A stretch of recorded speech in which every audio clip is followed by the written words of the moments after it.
आङो जीवननि 40-45 बोसोर जे संग्रामनि हिस्ट्रि बेखौ नायोबा छात्र दैदेनगिरिमोनबो आं बे ओनसोलनि जेंनाखौ मिथियैनि बाथ्रा गैया। इसेबां बोसोराव बेवहाय हानि मोन्थाय गैया, हानि बिगोमा नङा। नाथाय दिनै 2006 सनाव जि हाग्रा आयेन पास जादों बे हिसाबै जनजातिफोरा ट्राइबेलफोरा 2005 सननि 13 तारिख डिसेम्बरनि आगोल हाबनायब्लानो बिस्रा हा पाट्टा मोननांगौ आरो दासिमबो होनाय जायाखै सनितपुर जिल्लायाव। बेखौ दानि डिसि देब मिश्र आरो एडिसि बिटिबा भुया बे सानै मुंखौ लानांगोन। बिसोर बहुत खस्थ' खालामदों आरो दाखालि सानब्रै सानबासो आगोल चिफ मिनिस्टारखौ आंबो लोगो हमदोंमोन आरो अशोक सिंहा रायलायनायनि गेजेराव चिफ मिनिस्टारा जोंनो मोनसे डिरेक्सन होदों जे 5 तारिख नभेम्बराव राननांगौ। बे मथे सान हर मावनानै दा 1301 परियालनो हा पाट्टाखौ राननाय जाबाय। दिनैनिफ्राय बिसोर हानि बिगोमा जाबाय। हाखौ मोजाङै बेंनानै रायजो जानांगौ आं बेखौनो खावलायो।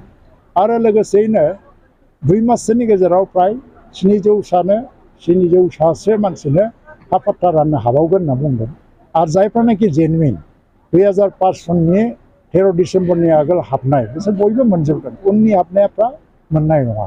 आरो गुबुन हारि जायफ्रा जनजाति नङा, ट्राइबेल नङा, बिसोरो प्रमाण पत्र होनांगोन 75 बोसोर सिगां 2005नि सिगां 75 बोसोर सिगां थाफैनाय मोनसे प्रमाण पत्र होनांगौ, बिसोर हा पाट्टा मोननो हायो। दा आसामाव जेसेबां माने इन्डिजिनास मानसिफोर दङ, हा गैयै मानसिफोर बिसोर हा मोनजोबसिगोन, लेन्ड टाइटेल मोनजोबसिगोन आरो बिनि आयेनफोरखौ आसाम गभर्नमेन्टआ पास खालामगासिनो दङ। दा बेनिखायनो दिनै आं ओंखायनो सनितपुर जिल्लानि गासै बर' रायजो राजाफोरनो आंनिफ्राय गाहाम हामलायनाय बावो। जायफोर मोनाखै बिसोर गोसो बायनो नाङा, थाब मोनलांगोन आरो गोख्रैनो मावलांनायनि थाखाय जों हाबाफारि लालांगासिनो दं। आथिखालाव फरेस्ट आरो नैबे वाइल्डलाइफनि खोथा फैगासिनो दङ, बेयो मा थासारियाव? दा लेन्ड टाइटेल मोनोबा आं बेनि पजिसनखौ दिनै डिपार्ट मिनिस्टार नङा हिसाबै आं दा बुंनांगौआ गोब्राब बबे पजिसनाव दङ। लेन्ड टाइटेल मोनोबा बेफोर जेबो जेंना जाया। खारन जेब्ला सार्भे जागोन जेराव लेन्ड टाइटेल दङ बेवहाय दांनायबो नङा।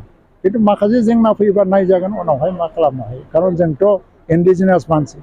लोगोसेयैनो फारसेथिं जाहैबाय दा बिटिसिनि सिमा बारायनाय जेंनाखौ लानानै बहुत बाथ्रा सिखारदों, दाबो मानो जायाखै मायाखै।